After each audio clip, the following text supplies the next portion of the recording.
Hello everyone! Welcome back to my channel. Ngayong araw na to ay ang kapon day ng aking alagang si Angela. Last month, ang una kong dinala si Ate Toxie.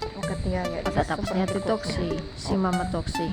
Ngayon naman, si Angela. Una kong ipakapon ng mga female kasi sila yung mabubuntis. Masarap at masaya mag-alaga ng marami, pero kung wala ka namang ipakain at hindi mo naman may bigay ang kanilang pangangailangan, iwasan na lang natin mag-alaga ng madami. Dito lang dyan. At ito na nga, nakarating na kami sa vet. Ayun, iniwan ko muna si Angela pagkatapos umalis. At naman ako dito sa paborito kong dinadaanan, yung madaming pusa. Ano na yung kasama mo?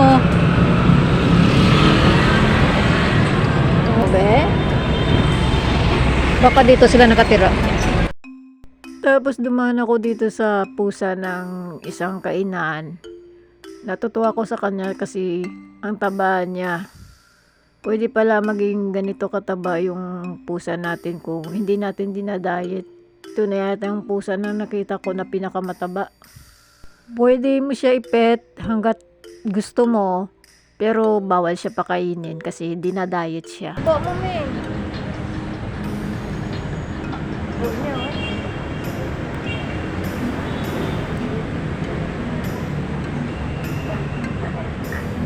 Taba mo.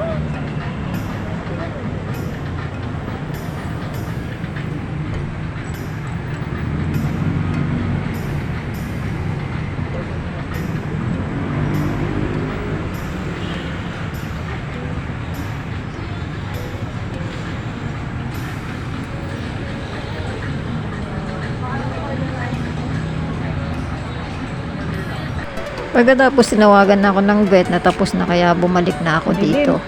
At ayan na si Angela sa bag, tapos may nakabantay sa kanya. Chicken yan eh, chicken.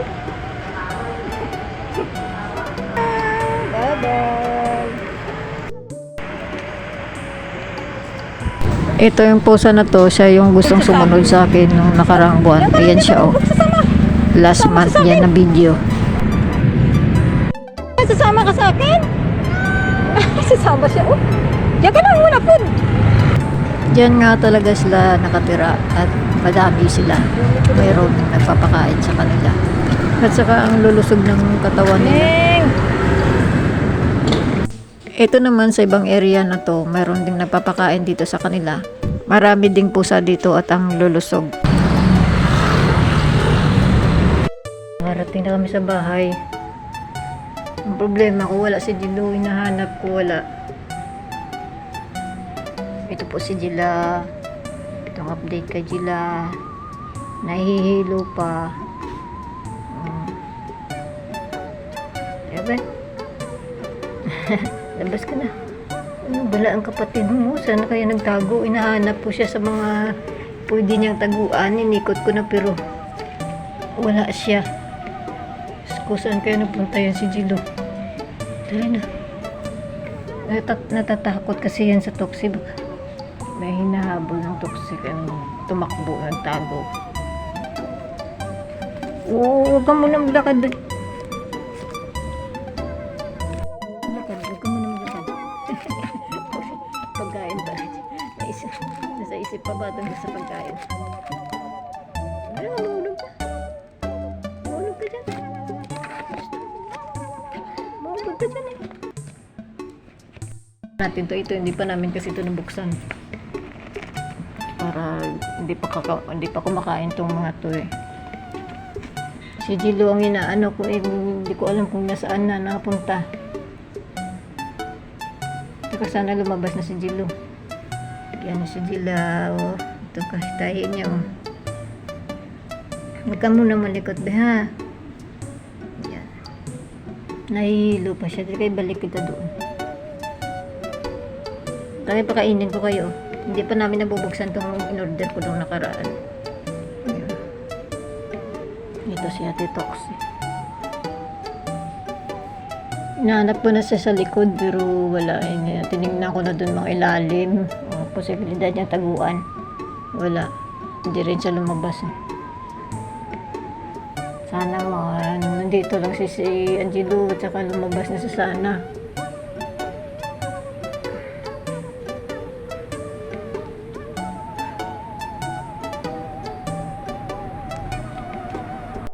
Ayan, binalik ko muna sa bag kasi ang likot-likot niya.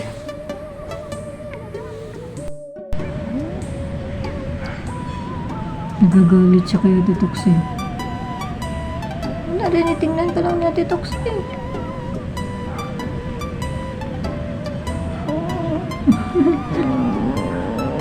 Hindi, tinitingnan ko lang ni Ate Tox. Hindi ka naman maano din, kaya dyan ka man sa loob. Tox, si Angela yan ha. Huwag mo lang yan si Angela. Huwag mo siya galitin kaya baka ma-stress. Iniisip po si Angelo kung saan na. Tox, sana si Angelo, Tox. Baka hinabol mo ha, kaya nagtago. Ha? Tox? Baka hinabol mo si Angelo. Nakaway mo siguro, yung nagtago. Ha? Tox. Tinatingnan niya si Angelo. Ayan, pagkasunod na araw, isang araw lang ang nakalipas, bumalik na siya sa dati niyang ugali. Parang hindi nakapun. Tingnan mo naman, oh. Naglalaro na siya. Actually, hindi naman delikado ang tahi niya kasi maliit lang naman at saka madali siyang matuyo. Katulad ni Ate Toxie at ni Mama Toxie, isang araw lang din umaakit-akit na at ang lilikot din. Pero wala naman may nangyaring maganda sa kanilang tahi. Handaan lang muna laro ha. Huwag yung tumbling-tumbling muna ha. O ganyan-ganyan lang laro. Itong tatlo sa Biyaya Animal Care ko sila lahat pinakapon. Kasi magandang serbisyo at saka mura. Isa sila sa mga pinakamura na vet pagdating sa pagkapon. Ang sunod naman namin dadali na para ipakapon ito ng si Angelo. Isa sang male cat.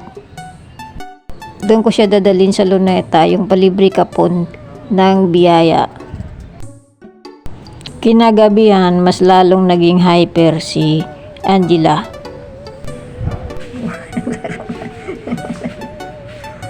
Laro na si Angelo.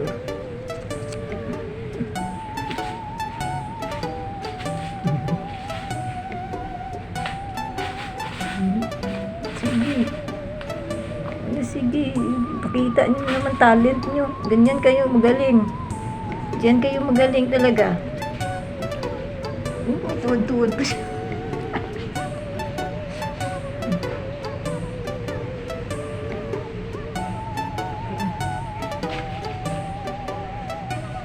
Ano po, may gulong-gulong pa. Gulong-gulong pa siya. Ano yan?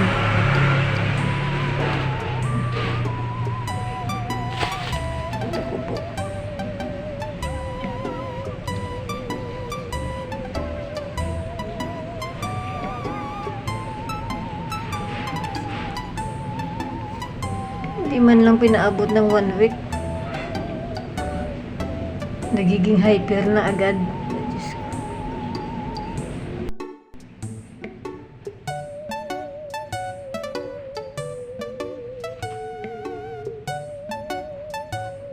Ala, tumakbo na. Oh, Diyos ko. Sino maniwala dyan na kinapon yan ng isang araw lang? O, maniwala ka ba dyan na kinapon lang yan ng isang araw? Ganyan.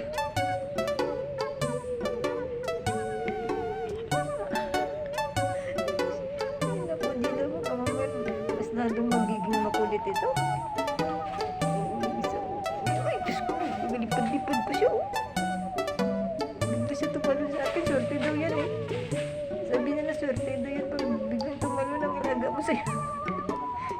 Swerte nga talaga siguro kasi nanalo tayo.